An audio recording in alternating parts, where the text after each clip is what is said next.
BYU Sports Nation continues live in Studio B, and we continue with our Big 12 champions on topic today, specifically Megan Hunter, who is now in the Cougar Council room. Yeah, Megan Hunter's here. Let's go. Come on. Let's go. Third fastest time in the 800 meters in NCAA history. Kidding me? And you win a Big 12 title in doing so. A lot happening there, Megan. So what was that performance like for you emotionally when you realized what you'd done?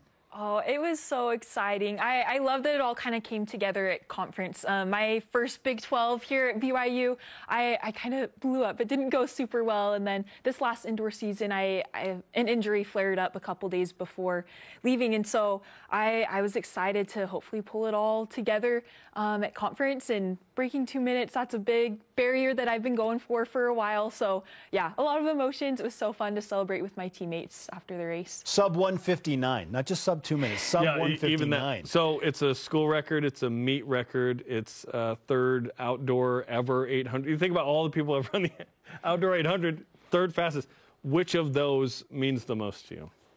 Yeah, I'm excited about all of them, but yeah, breaking 2 minutes, you know, that's kind of been on my mind. As I was recruited for BYU, I was more of a sprinter in high school, and talking to Coach Taylor, she was like, you're going to be an 800 runner and you're going to break 2 minutes in the 800. She informed you of this. Yes, yeah, and that was 6 years ago now. Wow. So there have been a lot of challenges and obstacles between that, and so yeah, having it all come together, that meant a lot. We just saw the kick in that race, Megan. I think the play-by-play said she gallops to the finish. What's going through your mind? Did you know, like, I'm close, I might do it?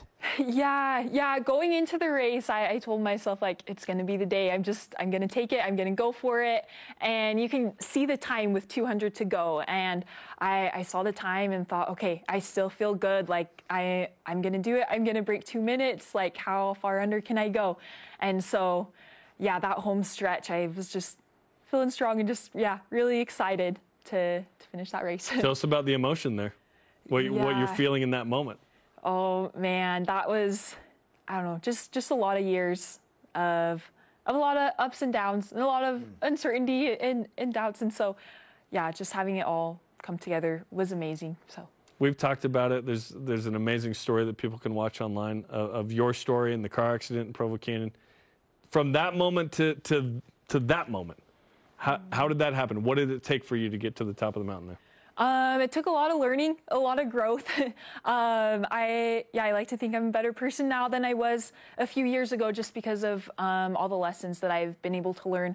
And there have been so many people that have helped me get there. You know, my coach has always believed in me, even when I feel like I've given her reasons not to. And my family has always been there supporting me, you know, through the good and the bad. And my team, they're just, they're incredible. You know, we're just always so excited for each other's success. And so, yeah.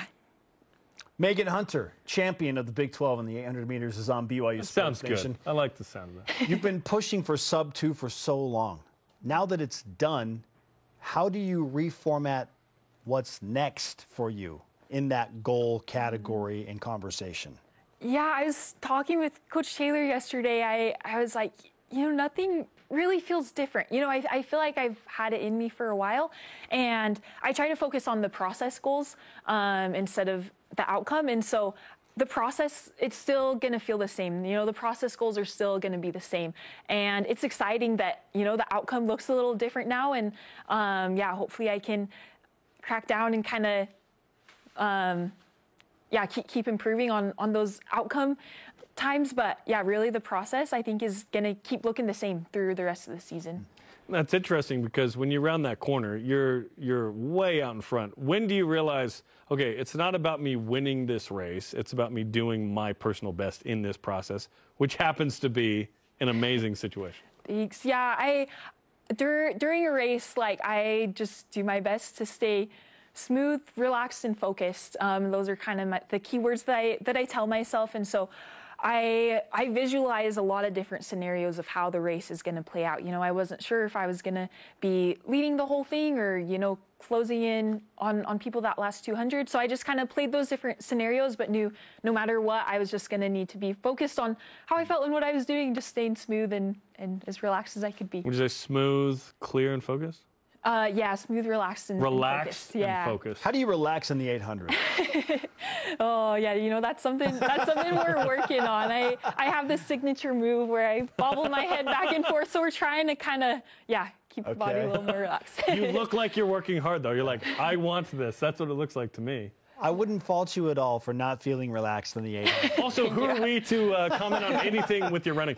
But your dad works in biomechanics at BYU. Right. And he has for a long time, which is like how the body moves, you were telling me during the break. How has he personally helped you? Because he's not one of your coaches, but certainly he can weigh in Right. terms of the science of it. Yeah, I feel like he's done a really great balance of like being there for me when I need him, but letting my coaches and staff do their job. But yeah, he does a lot of research on running footwear and form for distances. So we've done some different analysis, and it's So he been hasn't really said anything helpful. about the... Yeah, I mean, yeah, it's a little unusual, but yeah, we're working on it. So if I need to ask you works what the just fine. best running shoe is or walking shoe, could you give an informed opinion on such, or should I seek your dad for that? Yeah, ask my dad. Ask my dad about that. Very good. Megan Hunter's on BYU Sports Nation.